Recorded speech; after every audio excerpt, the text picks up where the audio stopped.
في مرحلة البيريمينوبوز والمينوبوز أو من بداية ظهور أعراض انقطاع الطمس اللي كان ينفع زمان مش هينفع دلوقتي.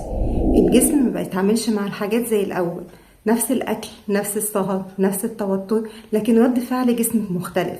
الهرمونات بتبقى متقلبة وده بيخلي جسمك أكتر حساسية لأي ضغط. علشان كده الأكل المنتظم، النوم الكويس، وتقليل التوتر واختيار الدايت المتوازن مش نصايح عامة، دي جزء من العلاج. وفي حاجات تانية كتير هنتكلم عليها في الفيديو ده إن شاء الله. وخليكي عارفة إن التغييرات البسيطة في أسلوب الحياة هتقلل الأعراض أكتر مما تتوقعي.